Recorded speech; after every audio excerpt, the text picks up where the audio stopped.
Welcome back to the Oberlin Executive Speaker Series. And also welcome back from, I hope, was a restful spring break. Hopefully you didn't do anything I wouldn't do, but I'm really excited to be back on campus and to see all of you back to what we do here as OBs in making the world a better place. Today's speaker is a friend, client. I've seen her in action, really super impressive female entrepreneur. Just to go back and kind of tee this up, a lot of you don't know, but I teach at other colleges as well. And I actually, at Sacramento State University, I was a judge in a pitch competition called Spark Ventures, which took 32 different startups, CEOs, and they had to pitch and compete for an opportunity to win cash prize. And I can say that the speaker in front of you powered through 32 different companies and was the winner. Come 2 years later, is now the founder and CEO of a medical device company. We're going to get into it to bring a new standard of care for those living with ailments in ear, nose, and throat, or nasal obstruction, which is many of you that have probably experienced that in your life. Anna, my friend, my client, I'm really proud to see you, and welcome to the Oberlin Innovation Series. Thank you. I'm excited to be here. So Anna, if you don't mind, maybe you want to just kind of self-introduce what you and your company Scopey is trying to do, and we'll get into some more details throughout this discussion. Yeah, maybe I can start with my background. My background is I did my undergrad actually in economics, really looking at development economics, healthcare economics. Always knew that was an area that I wanted to get into in terms of improving healthcare, especially healthcare differences globally, and ended up going back to school and doing my master's in mechanical engineering. And we actually spun the original idea for our first product out of a Stanford lab called Design for Extreme Affordability. And that really continues to encompass what we do, which is to give extremely affordable, high-tech tools to physicians and patients, especially to diagnose conditions earlier. We really focus on medical images, so medical cameras. These are systems that, that have the same resolution as like the cameras that you have in your smartphone and your laptop, but they often cost $70,000 or more. And so we really focus on, how can we make medical imaging more accessible? Our first product is a camera that goes into the nose, and it can diagnose nasal cancers, nasal infections, and support the practitioners who right now don't have access to a device like this to be able to do that for their patients. So that's kind of super high level what we do. And we do also, in addition to making that hardware extremely low cost, we also put AI algorithms on top of that. So in real time, we can actually help the clinician make diagnoses and make treatment decisions and kind of determine the urgency of a specialist referral if needed. And that's super, super important in how we see what we do, because as we make these hardware, more accessible, a greater group of physicians and clinicians are able to access it. And for us, if we can give that background of hundreds and hundreds of patients, which we can do through our algorithms, that's really our goal with that kind of combination of those two things. Fantastic. Now, Anna is, very humble, Anna, but my understanding, as this is an undergraduate group and they're kind of building their hard skill sets, soft skill sets, you were a Stanford undergraduate. Was that in engineering? Economics. Economics, and then you did your master's in engineering, correct? Yep, also Stanford, yep. And was it that at that time you already knew you wanted to get into access to care, healthcare, like equality for all? Were you already thinking that, or where did that thought process start?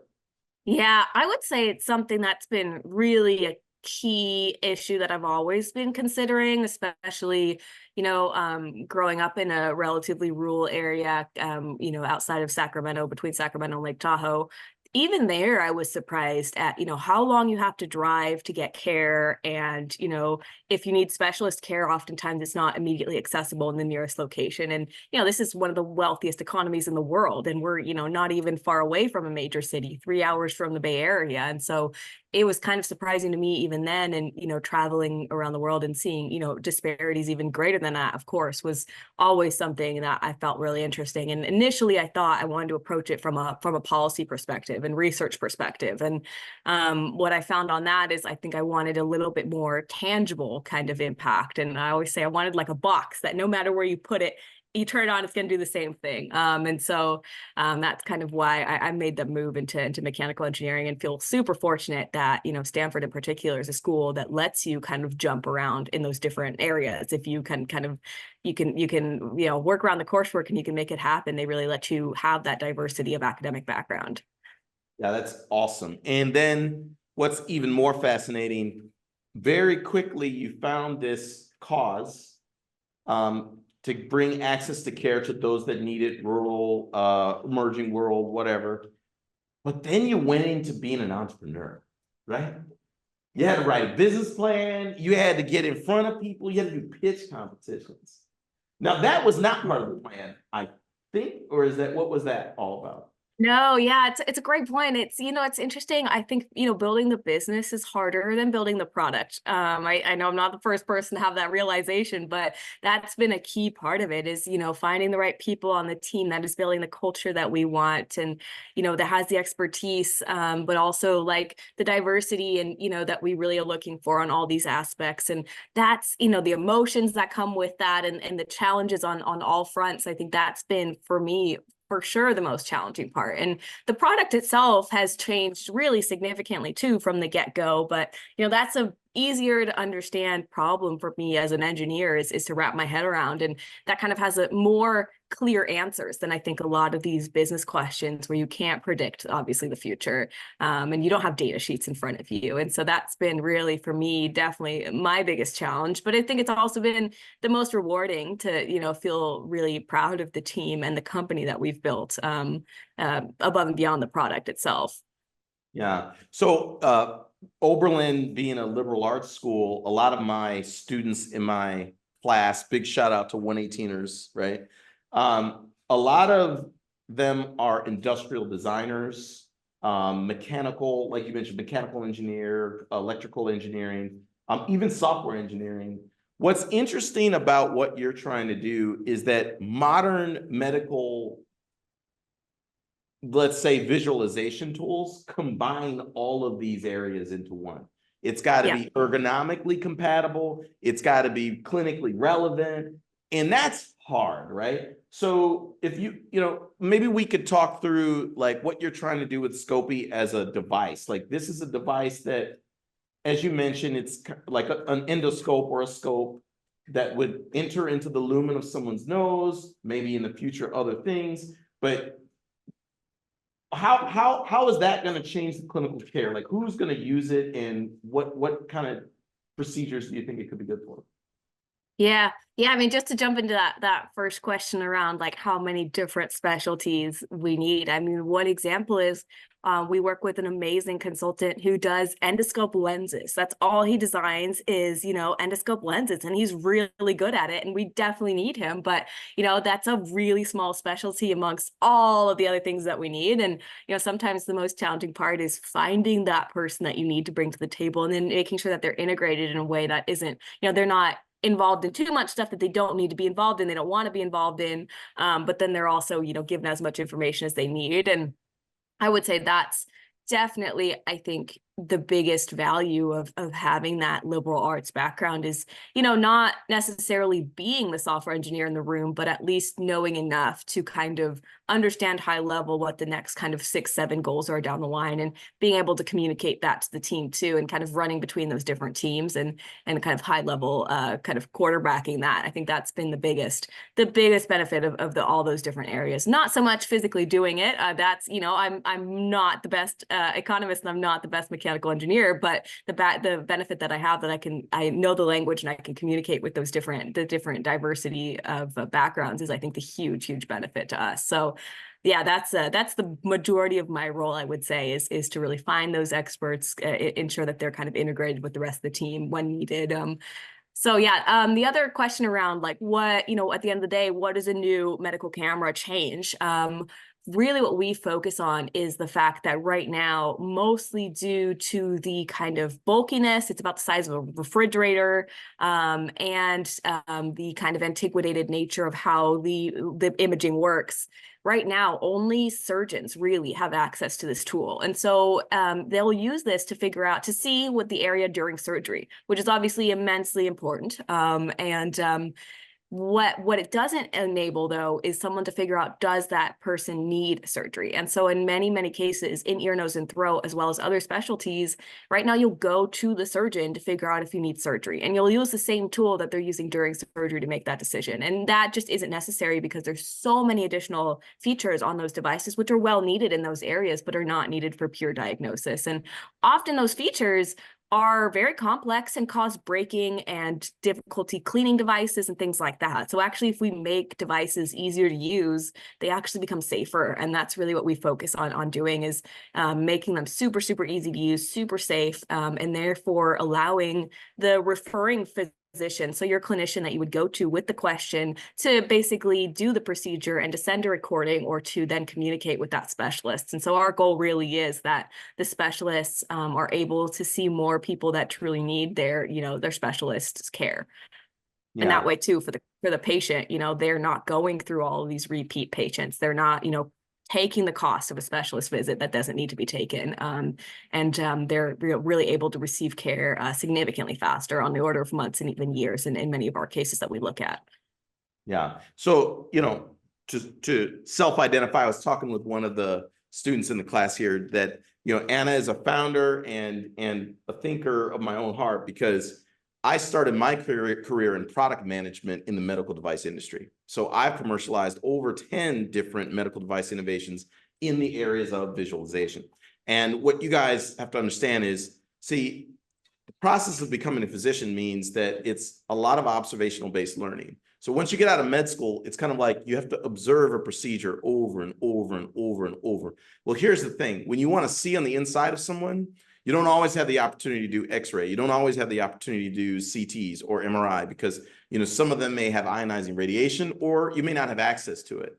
Well, this is the problem in primary care worldwide, because everybody's not going to have access to an MRI or a CT or something. And if you have a nasal obstruction, which is really common, if you don't have a tool or aid, you're pretty much reduced to palpating or poking or prodding or shining a light up there, which really doesn't, let's just say, it's not going to give you a high diagnostic confidence. And what Anna is describing is, in her view, a new vision of the way healthcare can work. Let me tell you, that is not easy. It's not easy at all. It requires, like she had mentioned, the intersection of a lot of different skill sets. And I know a lot of you are thinking, voice of customer or user experience in a lot of your industrial designs. Those are the people that even Anna has recruited to make sure to understand both the patient as the recipient of care, but then even the physicians as a user. So again, my hat comes off to you, Anna. Now, if you don't mind, I'd like to jump into some other interesting topics. Now, in terms of the teams, you talked about building a diverse skill set of team members. What are the other types of skills that you've kind of grouped together on your teams that, has added value for you? Yeah, that's a great question. It's something that I initially never really took the time to sit down and plan, but I really should have done. And in hindsight, I think we're really fortunate. But the goal, the thing I look for the most with every single person that we bring on board is, whether they have a vision of where the company can go. And that doesn't necessarily need to be the same vision that I have. Of course, it does need to align with, everyone else on the team to some extent. But, I think that's the power of having so many different diverse perspectives, is that everyone has a slightly different view of what they think, our technology and our company can do. And that's really what I look for, is somebody who's really, looking for the future of the company and what we can change and what we can improve in the world. And that's really a huge, huge focus. And so on a non-technical side, that's always our number one thing. And the second one really is, and these are both non-negotiables, that these are people that, we like to work with, right? That we are looking forward to jumping on these calls. I can't imagine, having, that's the number one thing. It's, people have to enjoy the work that they do. They have to be given challenging enough tasks, but not, so challenging that's outside of your comfort zone. But you also have to, enjoy working together, and that doesn't mean it's not challenging and frustrating at times. It just means that, you are giving each other respect, and, you're always, on the same page in terms of like, we're working on this together. We're on the same team here. So that's, two non-negotiables for us. And then beyond that, it really is super kind of what's your superpower. And we try to do that with every single person. Like, okay, what is that thing that you're really good at? And sometimes it's something you're really good at, but you're wanting to move in a new area. And so then we try to make sure that at least there's 50-50 between, you trying something new and you doing something you're really good at. So for example, one thing that we've been able to benefit from enormously is we're actually fully remote as a company. And that's particularly difficult in the medical device space. And because we're hardware and software, that requires a lot of shipping things back and forth. But the benefit of that is that we're able to get, the world's most talented people, right? And so we work with an amazing software engineer who lives in France, from Algeria originally, and he's incredibly smart. And so, that's a huge benefit for us to be able to find, particular engineers like him who have experience in endoscopes in a different area, but can apply them in this ear, nose, and throat space, in this new kind of hardware space as well. So, I mean, we can jump into any of those, but there's so many deep kind of areas of expertise and superpowers. And I think it matters less what it is and more so that like you have that, area that you enjoy, that you want to really attack. Yeah, no, I'm glad you shared that. And I think for a lot of you, you should know, like, full disclosure, I work with Anna as a team member myself. And, for where I am in my career, I think what I try to bring to the table is like why projects fail, right? Like, Yep. I've seen a lot of projects that should succeed and don't. And I think something that all of you should think about, it's never too soon to start thinking about as you're applying to jobs, as you're looking to join teams, think about what is your superpower or perceived superpower that you can bring to the table that will be unique. I mean, you need to do that immediately. You can't just say, oh, I haven't worked in this industry a long time. Like, you need to really kind of self-evaluate. Anna, if you don't mind, I would love to talk a little bit about, I mean, one, I just talked about the F word, failure, right? So there has got to be challenges and adversity you faced along the way, not just because med device is FDA regulated, but just as you mentioned, doing something new, remote employees, different perspectives, bringing them together. Maybe you want to talk about what are some adversities you face in your business, and then I think you're unique to the category too. You are a female founder, an entrepreneur, and an engineer. And I think that's a unique perspective as well as some of the adversities you on an individual level face. Yeah. No, it's, I will say, to start off, I'm incredibly fortunate and privileged to have the background of Stanford. I would say that, we've been really fortunate to have that support, and that has opened a lot of doors. And so there are so many entrepreneurs around the world doing incredible stuff that it's so challenging. And we've been, really fortunate. And that on top of everything else, it just is amazing and mind-blowing to me. It's like, it really is hard. I didn't really think it was going to be that hard when I started, but it's challenging. It's really challenging in the amount of fires and problems that pop up on a daily basis. It's, I think, mentally and emotionally some of the most challenging. Obviously, there's so many problems where you don't know the answer and you need to answer it, immediately. And how do you, I think, especially for me as an engineer and being kind of given these kind of gold stars through school of like, here's the right answer, you got 10 out of 10, coming from that mindset for, years and years and years of schooling into like, there's no right answer. There literally isn't. Nobody's hiding the right answer from you. And you only have 10 seconds. So you really do need to decide it immediately. Or to, emails where it's like, okay, this is going to take a long time for us to kind of suss through this. It's not an easy answer of like 12 or something like that. At the end of the day, it may come out to like 12 units is the final answer to it. But the real discussion around, okay, that's a sales projection question. And actually, it's also a contract manufacturer question. And, it depends on these 7 things. And at the end of the day, it comes out to 12, but it's an hour-long process to get there. And I think for me, the kind of the founder burnout of, especially in medical device, because of how long our timelines are and the fact that, we don't see our physical product on the market. We don't see any revenue for, many years, typically after we start the initial spark of the idea. And then we have all these challenges along the way that, there's so many reasons that there isn't more accessible care out there. And it's built on so many different things. And every week it feels like I discover a new one where I'm like, oh no, I understand why someone put that in place, but it clearly prevents affordable care. And so, it's like the more we get into it, the more I'm like, I totally understand why things are the way they are, but that doesn't mean that, we're not going to accept that per se. And so, there's been so many times when we've had people say, well, why don't you price it at that price? Or why don't you just charge the same thing that someone else is charging? Or, why not add these 17 features? And I think it is really the strength, I think mentally and emotionally, that you have to maintain to be able to answer those questions every single day, to be able to jump into that level of uncertainty. And that's, for me, I think, been the hardest part. And I think there is some aspect of gender with that as well. I do notice it quite a bit in the kinds of questions that we get asked from investors. They are very much risk-focused questions. And so like, how are you going to prevent failing and things like that?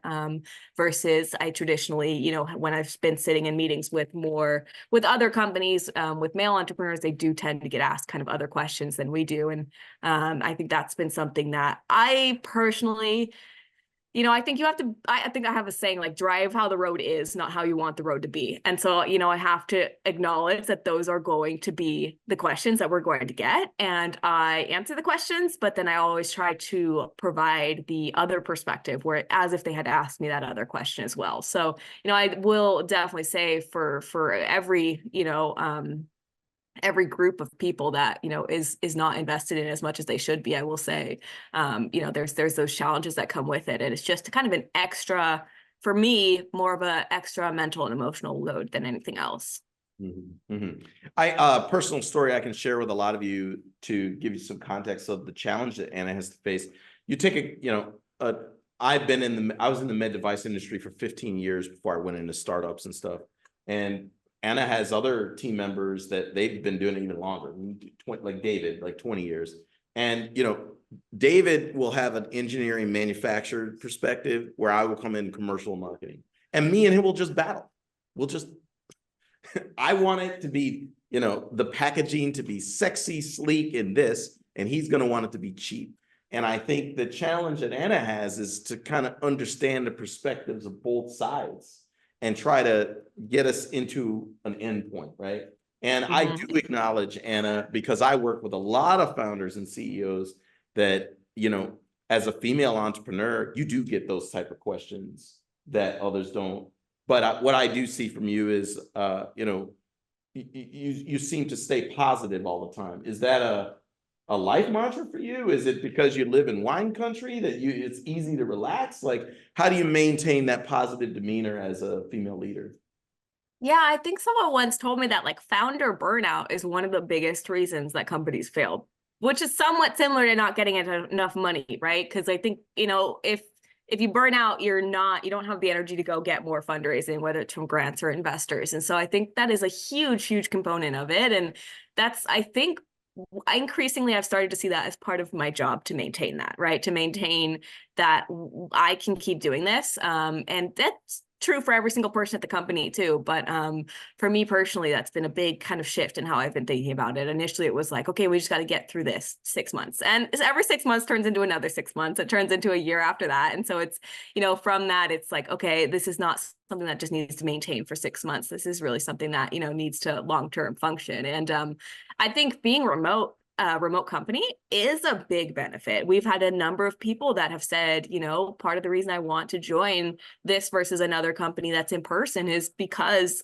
it really helps my, mental and emotional health if I'm able to, stay at home and, not have to commute every day for an hour or something like that. So for me personally, that's a big part of it. I have my dog and, I can cook, and it's, it makes a big difference to be able to turn off for, a couple hours, or at least, switch into another task. And so that's a huge aspect of it for sure, I would say. That's something I think you have to really protect vigorously if you want the company to survive. Mhm. Well, thanks for sharing, Anna. And one thing I'm excited to transition the discussion is the theme of our class tonight is the rise of artificial intelligence. This is one of my favorite lectures. I mean, I really am gonna, brain bust a lot of people tonight in AI. Would you work for an AI CEO? Would you vote for an AI political candidate? The world is really moving into a very interesting synthetic reality that I think a lot of people maybe underappreciate. Now, one thing I like though, Anna, we've talked hardware, software, but we haven't talked about this adaptive or AI integration. I was just curious if you would mind sharing with the OBs here, how you're thinking about AI, how you're fearing AI, and how AI is an advantage, right? It's an actual advantage for what we're trying to accomplish, right? Oh yeah. Yeah. I mean, I personally, and I would say us as a company too, see it really very positively. I think there's a huge amount of benefit that we can see, especially in the healthcare space. So we really focus on augmented intelligence more than anything else. So we really focus on having the model run in the background and then give information on top of the existing infrastructure in place. So in a camera, that's it's pretty easy to imagine, where we basically continue to have the camera view as you've had it for hundreds of years, in terms of like the old telescopes that used to go inside of people. And so the only thing that we do is we add on top of that predictions, and those are predictions that are based on literally hundreds and hundreds of patients, right? And most clinicians, I think, are especially when this is their first time doing, or, their first couple of years doing something like this, they really do, I think, appreciate, from what our user feedback shows, that background of having a second opinion, I would say. I think there's a lot of movement in artificial intelligence in the medical space taking over a clinician. And, legally, from regulation, you can't even, that's really not something that you can do, and nor I think should you. It really is a clinical decision support, right? Take the information that we've been using for hundreds of years, but present it differently and apply, something else on top of it to make that information more usable and more actionable. I think that's really the key point of what we can utilize the augmented intelligence for, is right. Take clinicians who this is their first time doing it, but give them the intelligence of having hundreds and hundreds of patients before, right? And I think that's really our goal and how we look at, what we're doing in the software space. And we do it even outside of the real-time clinician. So we have other algorithms that can do it, and that don't focus on real-time clinician support, but also can do, back end, and, can do some other things in the back end that don't rely on that clinician in real time. So I think that's super high level how I think about it, but also from a business perspective, I think it's been tremendously helpful and useful, I will say, in particular for fundraising. Instead of, for cost perspective, instead of me taking the time or needing to, manually go onto every single website and try to suss out what the investment thesis is of an investor and whether they're going to be a good fit for us. This can, and often the AI that we use can often, in many cases, go ahead and do that for us and give us a good idea of what to prioritize and what to use our time on. And that's been incredibly helpful from a cost savings perspective and from a time savings perspective, and helping us really prioritize. It doesn't make the decisions, for sure. The decisions still, just like in a medical space, still rely on people, but it's able to analyze the information available, get the information much, much quicker as well. And Anna, I don't know if you've seen the AI deepfake Tom Cruise video. Have you seen that? I haven't seen that one. Like, as realistic as Tom Cruise could ever be. Yeah, that's scary. Impressions and things.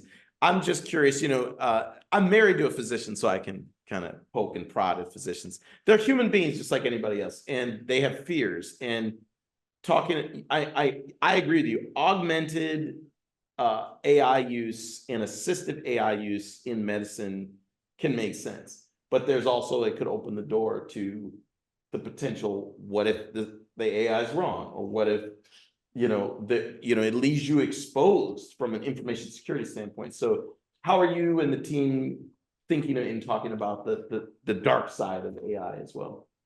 Yeah, no, I think that's a great question. It's when it's wrong, which is everything is, always going to be wrong at some point, humans or machines. But who's liable and how are we going to ensure it doesn't happen again, right? And that's, I think, the downside. And of course, doctors and everyone else in every other profession is wrong at some time, right? Even right, like They got aerospace. into it, Anna, but it is true. Yeah, yeah.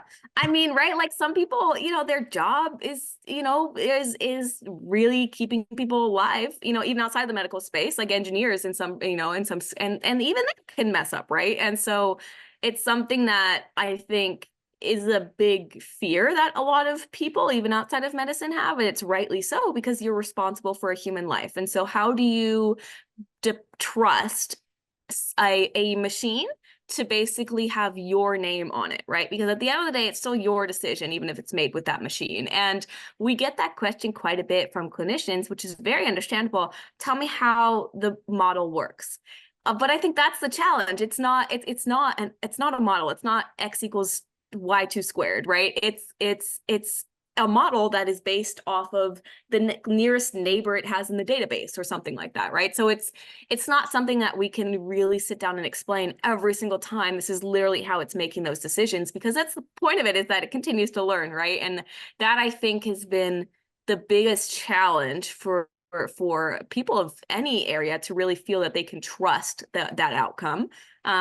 Even though obviously on paper, many cases, I mean, in our algorithms, for example, we're achieving significantly above what humans are able to achieve in terms of accuracy. Even so, it's something that, if you don't understand how it works, if you're not confident that it will stay the same forever, how can you be so confident that you're stamping your name underneath it, that it will continue to do that forever into infinity, right? And I think that's a human problem of how much risk any individual is personally willing to undertake, as well as any business.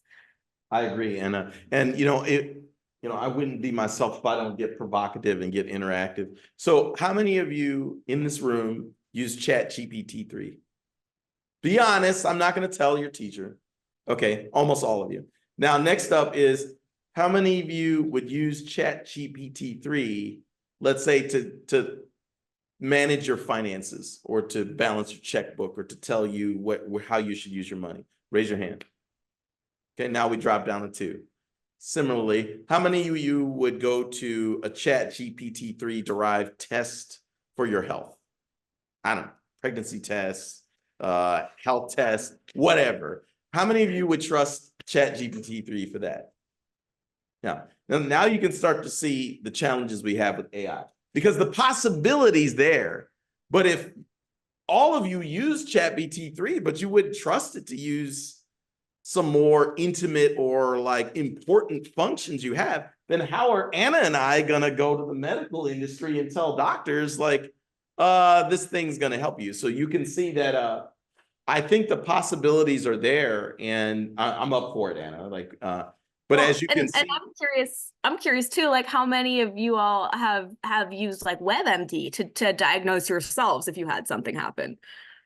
any of you use WebMD? Oh, there's some. Okay, a few. Because that's the same thing that the AI is doing, really, right? But it feels different when you're doing it yourself, because you're like, well, I have more information than the machine does. But at the end of the day, you're looking at the same piece of information, and arguably has more knowledge about about the disease than you have. But you have more knowledge about yourself, right? So I think there's that tension too, for sure. Oh, I can tell you, AI is the marketer's challenge, right? Like, AI needs people like me that can not just scare you, but as Anna had mentioned, her reference is that, AI learns from data lakes or large banks of data. That's the only way it can think. So the point is, you may go to WebMD and you take some survey, or you may take a few tests, whereas that thing will go across all of the net and interpret and learn things. And whether we trust it or not as humans is another whole thing. Now, this is great, Anna. So I would love to move the discussion into when you were thinking about integrating AI, because really AI, you know, in the timeline, I'm sure when you started your business, maybe AI was a possibility, but when ChatGPT 3 and all these things happened, like you said, it became a investor story.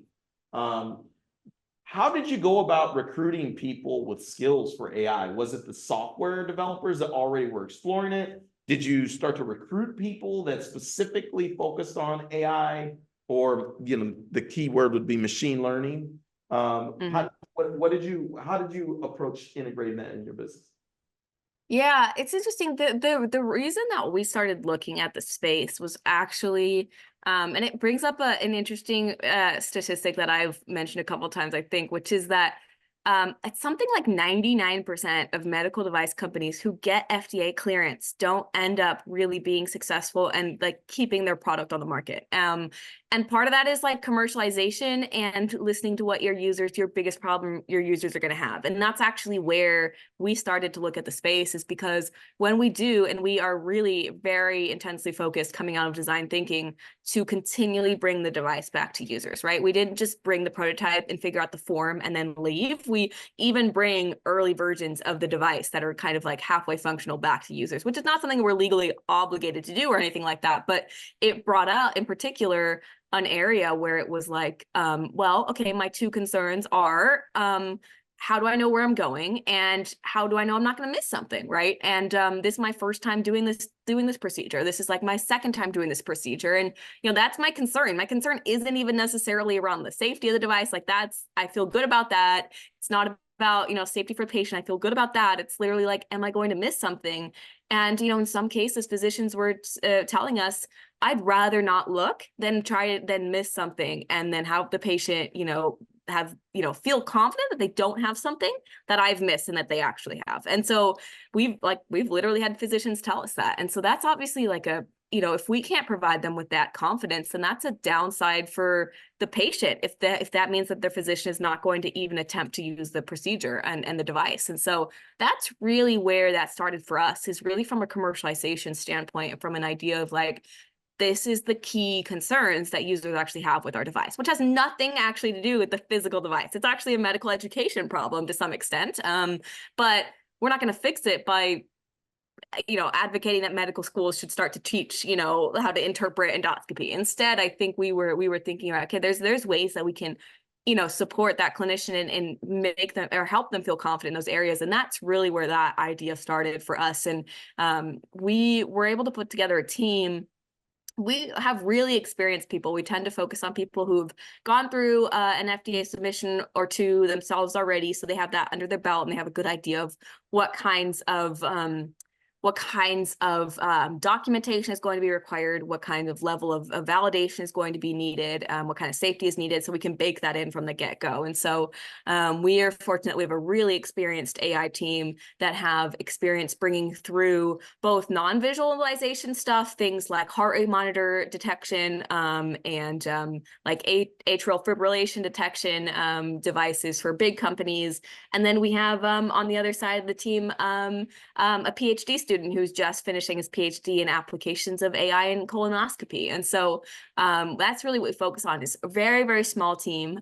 We only have 4 people on the team, but we actually have all 4 kind of areas represented in every one of our teams. So we actually have a clinician, ear, nose, and throat surgeon, a very, very experienced ear, nose, and throat surgeon who joins every single one of those team meetings. And I'll tell you, it's incredibly helpful to have that clinician perspective on a weekly basis, because there's so many clinician questions that come in, user interview questions and medical questions, that, you know, the business side of the team and then the engineering side of the team all need to sit together and ask each other. And so I think that's how we really set up the team, with a mindful focus to have business, which is really myself in those cases, in many cases, 2 engineering, 1 front end and 1 back end, and then a clinician. And so super, super small team, but extremely focused and, you know, able to execute incredibly well.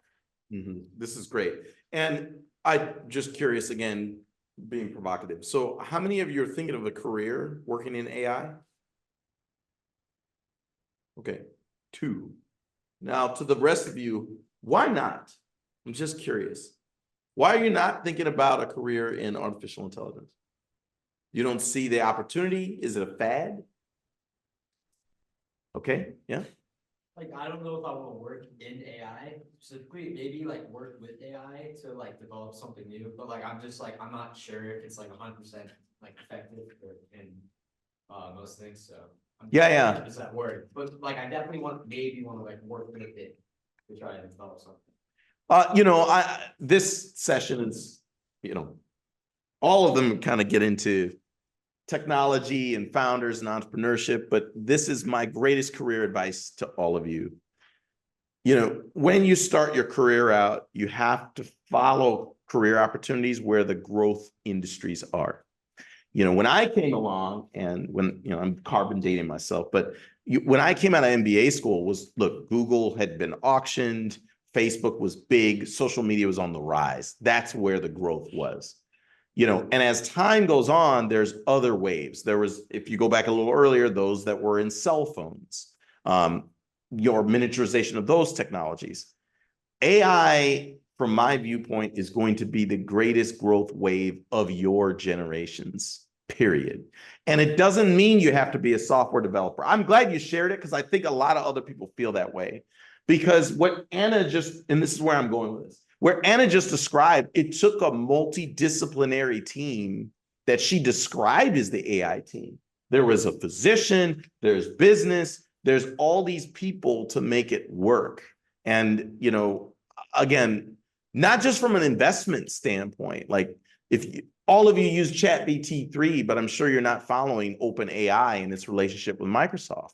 You need to know these things because this could be the big wave or the Google of your time. Maybe even Google may be non-existent if ChatGPT-3 takes over, right? Like, a lot of you in my class don't even search Google anymore. So that's yeah, go ahead, Ann.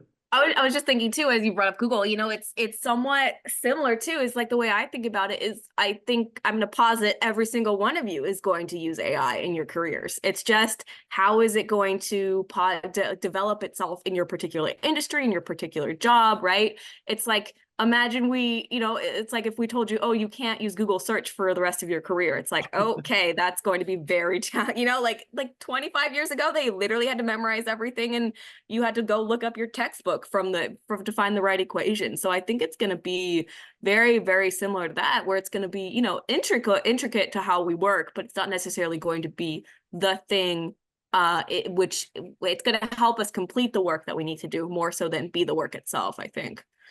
Yeah, very good, Anna. And, this is a common question that I ask of a lot of the entrepreneurs. And there's no question, Anna, you are an overachiever, perfectionist. I say that in a positive way, not in a negative way. How can you, in your mind, as smart as you are, as accomplished as you are, I mean, you guys don't know, she's won fourth wave, like tons of different competitions and stuff. What is success for you? Because, I mean, you could even say, even if you don't release this technology, to take it from where it was to where it is now is already, in my view, an accomplishment. But I'm just curious for you, like, when do you pat yourself on the back and say, I did a good job? Or is that even possible? Yeah. I mean, I think that's a human nature thing where I don't know if that's possible because even I noticed the goalpost moves so quickly, right? I remember the first time I was like, wow, if we get to our first FDA meeting and, we've presented to them and, we've presented to the FDA and we've told them about this idea and, they're happy. And then I remember immediately the moment after we finished that first meeting, I was like, that wasn't so bad, so it wasn't like, oh, wow, we've accomplished this big goal. It was more so like, where's the next goalpost, right? And that's partially me trying to make sure that, both I internally for myself, but for the rest of the team too, celebrate those milestones more. That's obviously, I think, a huge part of, enjoying the work that you do, seeing the successes that you have. But, I think for me too, initially it was just a one product company and it was like, we're going to build a nasal endoscope. But then as we kept seeing other areas that, you know, clinicians and patients were telling us it could help, it became these multiple different areas and different applications. We work with the military, for example, and that's not an area I ever thought we would work in. And so helping them better diagnose the military service members overseas is something I've never, ever considered. And so it, you know, the goalposts move, and I think they multiply to some extent as well over time. Because now I'm like, okay, we got to, you know, initially I was like, we got to make sure, I just want to see it in a patient. And now it's like, well, I want to see it in a patient, but I want to see all these different hardware, and I want to see the software as well. And I want to see it in those different, you know, I want to see it in the military application. I want to see it outside the US. I want to see it in the US. And so I think that's a key challenge. And, you know, I would say if you ever do feel like, wow, I've accomplished everything, I think there's maybe that might be a signal of burnout to some extent, of like, okay, well, if you feel like you've done everything, we might need to take a step back and see if there's a new area that you want to throw yourself into and learn something new about, because the closer you get to a problem, the more complicated it seems. And so sometimes throwing yourself into a fresh problem where it seems totally possible and doable, and you don't understand, you don't see everybody else who's tried and failed. I think there's a huge, huge power in doing that. And so I would say if there ever is a time where I feel like, okay, I think we've accomplished everything, then I think it's time for us to throw ourselves, or me to throw myself, into a brand new area. And, you know, it seems possible then. So I think that's kind of the way that I look at it. Yeah, I really appreciate you sharing this perspective. And to the OB community, note, this is a founder telling you what victory looks like. It didn't have an exit in her answer. It didn't have a financial reward or X multiple of return in the answer. And I think that those are the people that you want to find, follow, and work for in the future. It is actually not as and not to say that Anna and I aren't capitalists, right? Like we want ourselves of the big industry and do well, but that's not what necessarily victory is, at least as she described it. And I think that's a good characteristic to look for when you're applying for jobs. So with that, Anna, I want to see if any of them have any questions. So we've talked about a lot of stuff, right? Like med devices, the needs of patients, the needs of physicians, you know, AI, deepfake Tom Cruise. What kind of things are you guys, what kind of questions you may have for Anna?